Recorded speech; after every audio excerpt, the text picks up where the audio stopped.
بیگم، افطاری کے انتظام میں کوئی کمی بیشی نہیں رہنی چاہیے۔ میں نے آموں کی پیٹی بمشکل نیچے رکھتے ہوئے عائشہ سے کہا۔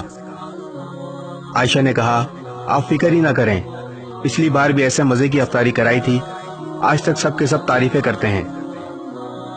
افطاری کی تمام تیاریاں مکمل ہو چکی ہیں، کھجوریں بھی منگوا لی ہیں، بس فروٹ کاٹنے ہیں۔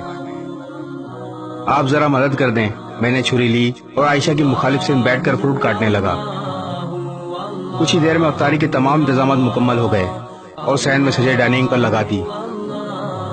دوستوں اور رشتہ داروں کی آمد کا سلسلہ بھی شروع ہو گیا۔ افطاری کا وقت ہوا اور سب نے افطاری کی اور خوش گپیاں کرتے ہوئے کھانا کھا رہے تھے۔ سب کھانے سے فارغ ہوئے۔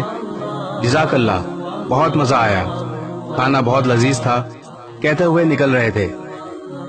میں ہاتھ دھونے بیسن پر گیا تو ساتھ ہی میرے کان میں ایک بچی کی آواز آئی، امی، سب لوگوں نے نماز بھی پڑھ لی ہے اور ہم نے ابھی تک روزہ افطار نہیں کیا، سحری بھی پانی سے کی تھی۔ میری آنکھوں کے آگے اندھیرا چھا گیا۔ یہ آواز پڑوسیوں کی 12 سالہ بچی کی تھی۔ میں یہ جانتے ہوئے بھی یہ اخلاقیات کے خلاف ہے، دیوار سے ان کے گھر میں جھانکنے پر مجبور ہو گیا۔ دیکھا کہ وہ بچی اپنی ماں کے سر پر کھڑی تھی اور اس کی ماں چارپائی پر سر جھکائے بیٹھی تھی۔ میں یہ سب دیکھ کر جیسے پتھر کا ہو گیا۔ اس کی ماں نے سر اٹھایا تو نظر مجھ پر پڑی۔ اس کی آنکھیں آنسوؤں سے بھری تھیں۔ مجھ پہ نظر پڑتے ہی زبردستی مسکرائی اور چادر سے آنسو پوچھتے ہوئے کہنے لگی، بھائی کیسے ہیں آپ؟ یہ لڑکی بہت ضدی ہے، ابھی کھانا کھایا ہے اور پھر ضد کر رہی ہے۔ میں یہ سوچ رہا تھا کہ افطاری کرتے وقت جب سب بار بار کھانے کی تعریفیں کر رہے تھے تو وہ سب انہوں نے بھی سنا ہوگا تو کیا بیتی ہوگی ان پہ۔ میں نے اپنے آپ کو بڑی مشکل سے متحرک کیا اور بجلی کی تیزی سے باہر کی طرف لپکا اور بازار کی طرف بڑھا۔ وہاں سے ہر وہ چیز جو میں نے افطاری میں کھائی تھی لے کر واپس آیا۔ اس بچی کی باتیں اور بیوہ کے آنسو مجھ سے برداشت نہیں ہو رہے تھے۔ میں نے آدھے گھنٹے کا سفر 10 منٹ میں طے کیا اور آ کر دروازے پر دستک دی۔ بچی نے دروازہ کھولا، مجھ پہ نظر پڑتے ہی مسکرائی، آبدیدہ آنکھیں خوشی سے چمک اٹھی۔ وہ بیوہ خاتون یہ سب دیکھ کر بلک بلک کے رونے لگی، جیسے انسان کا ضبط ٹوٹا ہو۔ میں بھی اپنے آنسو نہ روک پایا۔ میں نے سامان کھولا، بچوں کے ساتھ بیٹھ کر ان کو کھانا کھلایا۔ جب سب کھانا کھا چکے تو میں نے ان سے کہا، آپ آرام کرو۔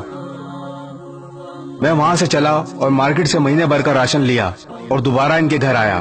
جب سامان رکھ چکا تو میں نے سوئے ہوئے بچوں کی طرف ایک نگاہ دیکھا تو جیسے سکون آ گیا۔ جب باہر کی طرف چلنے لگا تو خاتون کی آواز آئی، بھائی، اللہ آپ کو کسی کا محتاج نہ کرے۔ اس کی دعا سن کر مجھے لگا جیسے میں نے دنیا و آخرت کی دولت پالی ہو۔ میرے پورے جسم میں ایک سرد لہر سی دوڑ گئی۔ گھر پہنچ کر سجدہ شکر ادا کیا اور اللہ تعالیٰ سے معافی مانگی۔ اللہ تعالیٰ مجھے معاف فرما جو میں اب تک ان باتوں سے غافل تھا۔ ہم اپنے کھاتے پیتے گھرانوں کے دوستوں اور رشتہ داروں کو کھانوں پر مدعو کر کے سمجھتے ہیں کہ بڑا ثواب کما لیا، لیکن اس بارے میں کبھی نہیں سوچا کیا ہماری طرف سے مستحقین تک ان کا حق پہنچ رہا ہے؟ ذرا نہیں، پورا سوچئے۔ اس ویڈیو کو شیئر ضرور کریں، ہو سکتا ہے آپ کے ایک شیئر سے یہ بات کسی کے دل میں اتر جائے۔